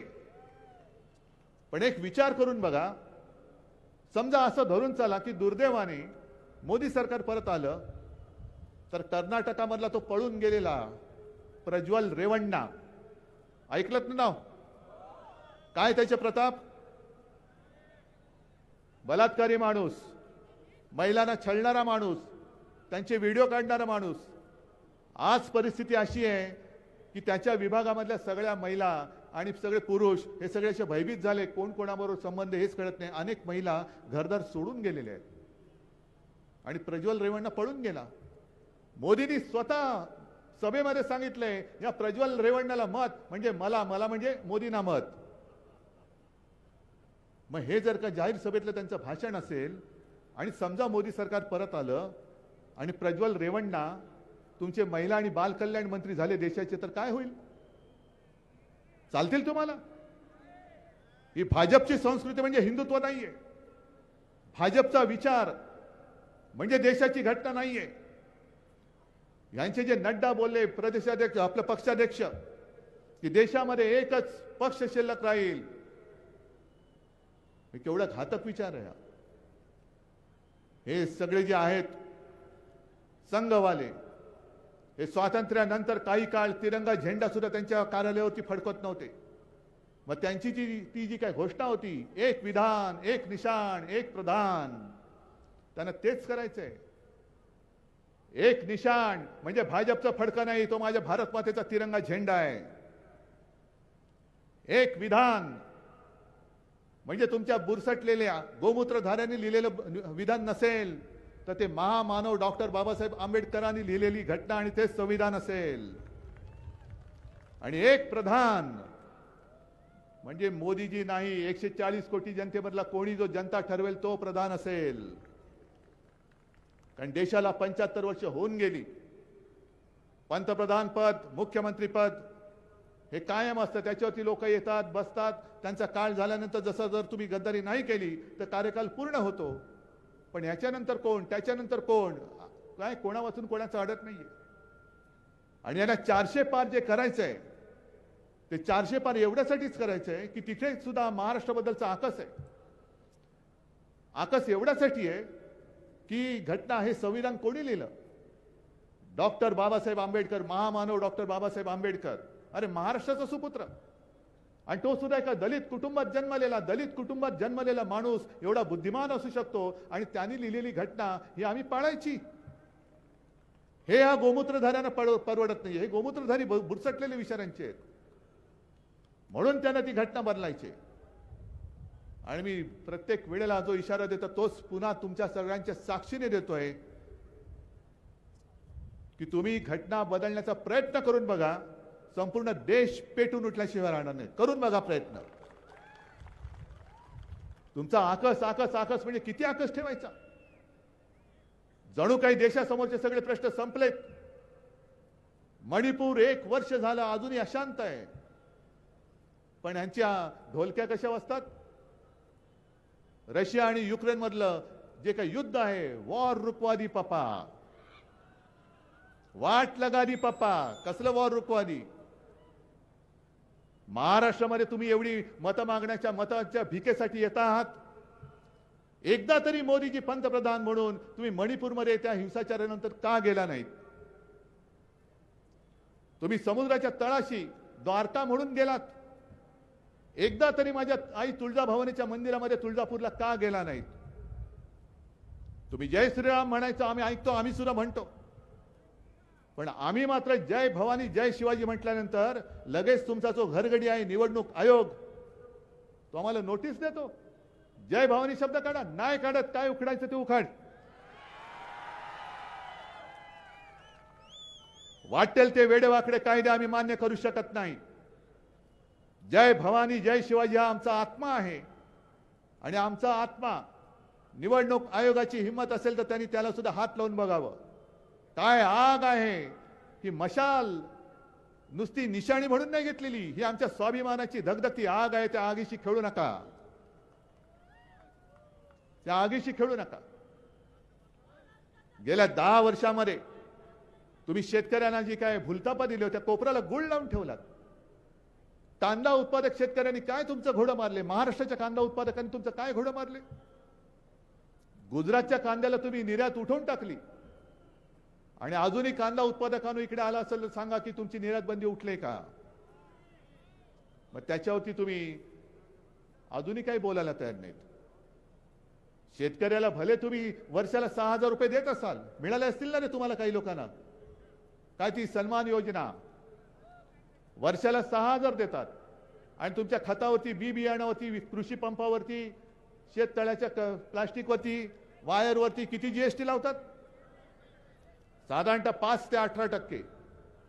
म्हणजे खतावरचा जीएसटी त्यांनी मी आता ऐकलं की 18%वरनं 5% केला. बरोबर आहे? मग खत जर तुम्ही 1 लाखाचं घेतलं, खताचे भाव तर वाढलेच, पण खत जर 1 लाखाचं घेतलं तर जीएसटी किती गेला? 18,000. आणि तुम्हाला भीक म्हणून किती देतात? या सन्मान तुमचा, लुटायचं तुम्हाला आणि भीक म्हणून 6,000 द्यायचे. बरं, खताच्या किमती वाढल्या या तर आहेच, पण आणखीन एक माझा प्रश्न आहे की मध्यंतरी देवेंद्र फडणवीस जे बोलले की मोदीजींनी लस शोधली, म्हणे मोदीजींनी लस शोधली. नाही, हरकत नाही, चला मी मानलं मोदीजींनी लस शोधली, म्हणून तुम्ही लसीकरणाच्या त्या सर्टिफिकेटवरती मोदीजींचा फोटो लावलात. मग खताच्या पिशवीवरती मोदींचा फोटो का? त्या खताच्या पिशवीवरती बैलाचा फोटो छापायला पाहिजे. कारण जर का लस मोदींनी शोधली तर मोदींचा फोटो ठीक आहे, पण खताचं काय? देशभर जो काय खत पुरवठा होतो तो कोण करतं? आणि त्याच्यावरती तुम्ही यांचा फोटो. म्हणजे सगळं काही ओरबाडायचं आणि एक सुद्धा तुम्ही वचन काही दिलेलं नाहीये. शेतकऱ्याचं उत्पन्न दुप्पट करीन, पावपट तरी वाढलं का? बरं, दुसरा प्रश्न तुम्हाला विचारतो, सांगतो येतो त्याच्यावरती पण येतो. पण शेतकऱ्यांना मी विचारतोय, महाविकास आघाडीचं सरकार असताना मी मुख्यमंत्री होतो, 2 लाखापर्यंत पीक कर्ज माफ किंवा मुक्त तुम्हाला केलं होतं. तुम्हाला मिळालं होतं की नव्हतं? मिळालं होतं ना? किती अटी होत्या? काय होत्या अटी? 2. एकदा फक्त अंगठा उठवलं की तुमच्या खात्यात पैसे येत होते. म्हणजे तुमच्या अंगठ्यावरती मी तुम्हाला कर्जमुक्त केलं करून दाखवलं होतं. हे तुम्हाला नुसते अंगठे दाखवतायत, तरी सुद्धा तुम्ही त्याला मत देणार? आणि तुम्ही कापसाच्या भावाबद्दल बोललात. पहिला कापूस ठेवता कुठे हो तुम्ही सांगा? आहे कापूस ठेवायला जागा आहे? मी सोशल मीडियावरती बघितले, कदाचित तो शेतकरी दादा इकडे आला पण असेल, की कापूस ठेवायला जागा नाहीये, घरामध्ये कापूस ठेवलाय, अंगाला खास सुटले, करायचं का या कापसाची? तुम्हाला सगळ्या शेतकरी दादांना सांगतो की अरे तुम्ही तुमच्या कष्टाचा कापूस ठेवलाय, त्या कापसाची खास तुमच्या अंगाला येते, पण त्यांना सत्तेची जी काय खाज येते ती खाज आता तुम्हाला भागवावी लागेल. कारण खुर्चीत बसून बसून खुर्चीतला कापूस बाहेर आलाय, पण यांची सत्तेची जी काय हाव आहे तीच संपत नाहीये. कापसाला भाव नाही, सोयाबीनला भाव नाही, कांद्याला निर्यात बंदी अजून उठत नाही. किती उद्योगधंदे किती आले इकडे. जळगावकरांना मी विचारतोय, दरवर्षी 2 कोटी रोजगार हे मोदी सरकार तुम्हाला देणार होतं. एकाला तरी दिलं असेल तरी सांगा, एकाला तरी दिलं असेल तर सांगा, मी माझं भाषण इकडे थांबवतो. म्हणजे मग यांनी केलं काय? अहो विश्वंभरजी, मला एका प्रश्नाचं उत्तर पाहिजे. हे सगळे भाजपवाले बेंबीच्या देठापासून जे ओरडतात ना, भारत माता की, बरोबर ना? मग ती भारत माता नेमकी यांची आहे तरी कुठे? मणिपूरमध्ये महिलांवरती अत्याचार झाले, ती काय भारत माता नाहीये? काश्मीरमध्ये काल परवा सुद्धा दहशतवाद्यांचा हल्ला झाला, अजूनही काश्मीरी पंडित काश्मीरमध्ये परतू शकत नाही, ती माझी भारत माता नाही? इथे माझे शेतकरी हवालदिल झालेत, आत्महत्या होत आहेत, ते काय माझे भारत माता नाहीये? बेकार तरुण तांडेच्या तांडे फिरतायत, ती भारत माता नाहीये? महिलांवरती अत्याचार वाढतायत, जे अत्याचार करतायत त्यांना तुम्ही सुरक्षा देताय, कोणाला सुरक्षा देताय? मग भारत माता की जय बोलू नका. भारत माता की जय बोलण्याचा अधिकार भारतीय जनता पक्ष आणि मोदीजी तुम्हाला सुद्धा नाही. कारण संपूर्ण भारत माता आज आक्रोश करते, आणि तो आक्रोश तुमच्या कानावरती पडत नसेल तर तुमच्या घोषणाला काही अर्थ नाहीये. तुम्ही भारत माता की जय बोलू नका, अजिबात बोलू नका. आज तुमच्याकडे काही प्रश्न शिल्लक राहिलेले नाहीत, म्हणजे उत्तरं नाही आहेत, प्रश्न आहेत. 4 दिवसापूर्वी अमित शहा कोकणमध्ये येऊन गेले आणि मला आव्हान देऊन गेले, हिम्मत असेल तर राम मंदिर बद्दल बोला, हिम्मत असेल तर काश्मीरच्या 370 कलम बद्दल बोला.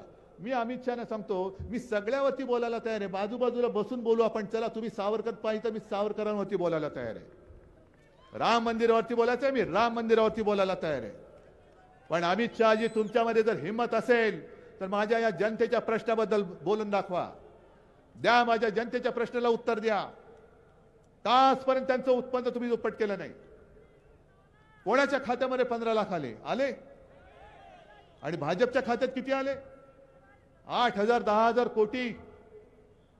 मग एवढा सगळा भ्रष्टाचार तुम्ही ओरबाडून संपूर्ण खाताय, ओरकून खाताय, आणि आमच्याकडे मोठं दाखवताय. काय मोदीची गॅरंटी? काय मोदी की गॅरंटी? इकडे सुद्धा मी बघितलं, मोदी की गॅरंटी. मोदी की गॅरंटी एकच आहे, तू खायचं तेवढं खा, भाजपा ते कुछ नहीं होगा, मेरी गॅरंटी आहे. ही मोदींची गॅरंटी आहे. आणि तुम्ही आता ठरवायचंय. मी तुम्हाला शेतकऱ्यांना कर्जमुक्त करून दाखवलेलं आहे. मी 10 रुपयामध्ये शिवभोजन देऊन दाखवलेलं आहे. अनेक कामं मी 2.5 वर्षाच्या काळात करून दाखवलेली आहे. मग तुम्हाला मोदी की गॅरंटी जास्त विश्वासार्ह आहे की उद्धव ठाकरेचं वचन हे तुम्हाला जास्त महत्वाचं आहे? मग मी तुम्हाला जे काही वचन देतोय, इंडिया आघाडीचं सरकार तर येणारच, आणावंच लागेल. आणि हे इंडिया आघाडीचं सरकार माझ्यासाठी नाही किंवा करंडाला किंवा आपले रावरीची जागा जिंकण्यासाठी नाही, हे तुमच्यासाठी, तुमच्या भवितव्यासाठी.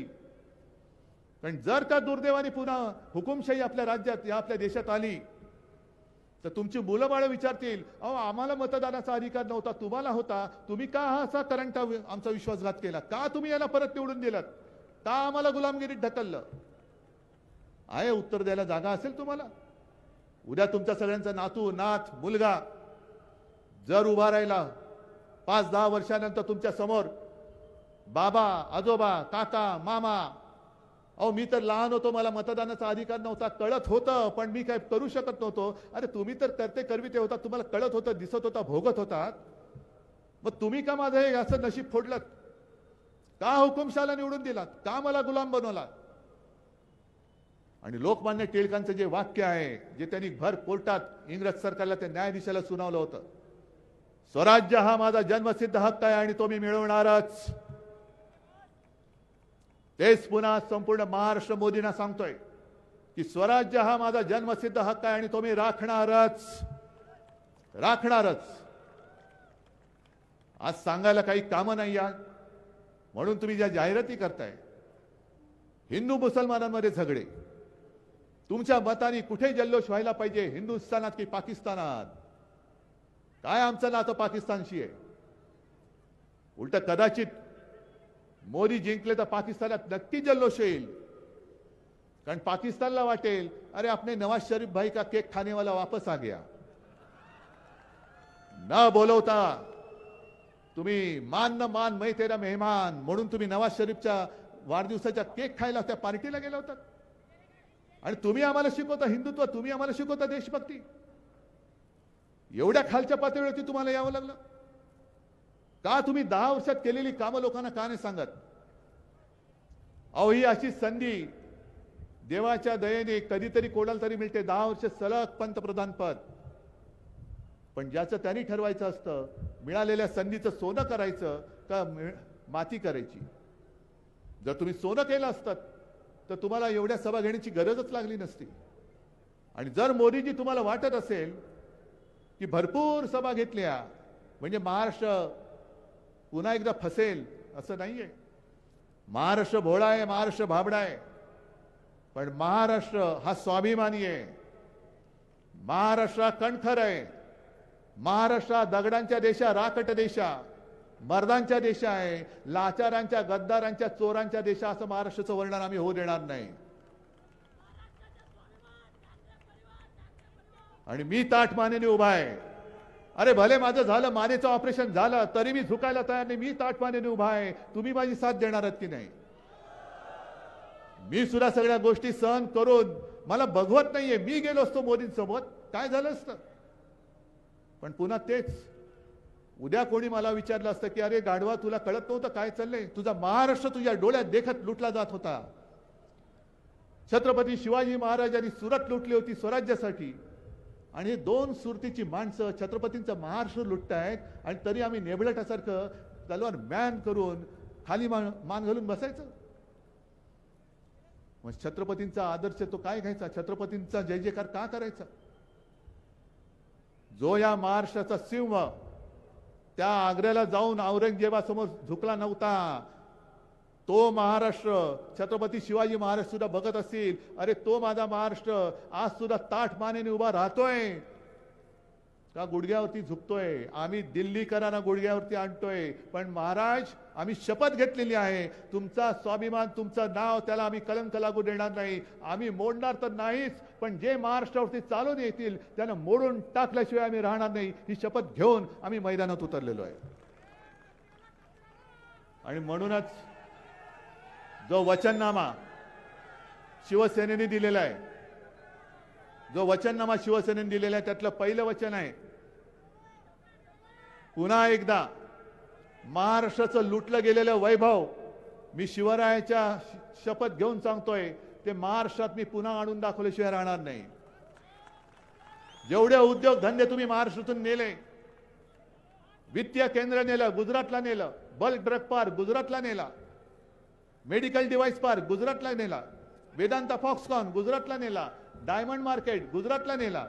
हे सगळे जे काय आहे हे महाराष्ट्राची झालेली लोट, त्याची व्याजासकट वसुली करून मी पुन्हा महाराष्ट्राला दिल्याशिवाय राहणार नाही.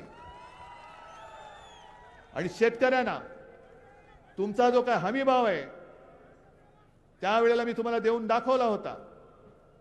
तो तुमचा हमी भाव इंडिया आघाडीचं सरकार आल्यानंतर मी तुम्हाला देऊन दाखवल्याशिवाय राहणार नाही. आणखीन एक माझा एक प्रयत्न आहे की तुमच्या खतावरती बी बियाणं, कीटकनाशक याच्यावरती जो जीएसटी आहे तो जीएसटी मी माफ करून दाखवल्याशिवाय राहणार नाही. अगदी छोटे व्यापारी सुद्धा जे आहेत ज्यांना जीएसटीचा छळ होतोय, तर दहशतवाद, जरा कुठेतरी एखादा हप्ता चुकला की उचलतात आणि तुरुंगात टाकतात. मग काय सुरू होतं? चंदा दो आणि धंदा लो. त्यांना सुद्धा, छोट्या व्यापाऱ्यांना सुद्धा सांगतोय, तुम्ही सुद्धा भले आला असाल गुजरातमधून, पण वर्षानुवर्ष इकडे राहतायत. मोदी तसे वागले म्हणून उद्धव ठाकरे तसा नाही वागणार.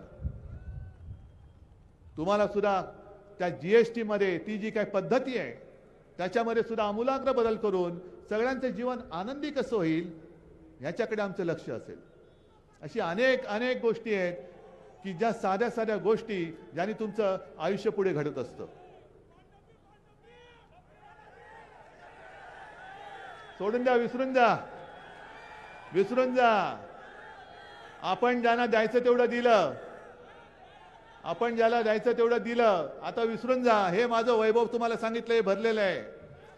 आणि म्हणून एकच मला तुमच्याकडनं वचन पाहिजे. निवडणूक किती तारखेला आहे? 13.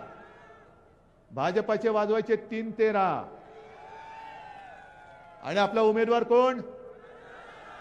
निशाणी नक्की. आणि नंबर तो 1 नंबरच्या मताने समोर कोणी उभा असेल तर एक लक्षात घ्या, जे मोदी सांगते की समोरच्या भाजपच्या उमेदवाराला मत म्हणजे मोदींना मत.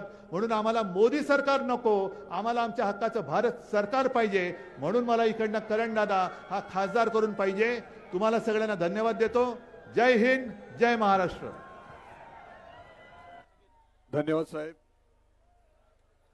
छत्रपती शिवाजी महाराज की. राष्ट्रीय जनता दलचे महासचिव प्रशांत बोरकर यांनी सुद्धा करणदादांना पाठिंबा दिलेला आहे. सगळ्यांनी उभं राहायचंय. राष्ट्रगीत होणार आहे. सगळ्यांना विनंती आहे आपण आपापल्या जागेवर उभं राहूयात. राष्ट्रगीतासाठी उभं राहावं.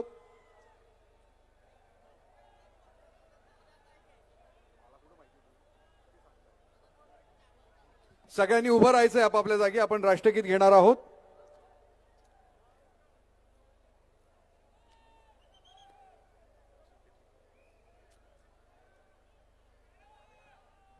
बाहेर जाताना कुणीही गर्दीनं जाऊ नका. सगळ्यांनी सांभाळून जावं. राष्ट्रगीत सुरू होत आहे. आपण प्ले करावं राष्ट्रगीत.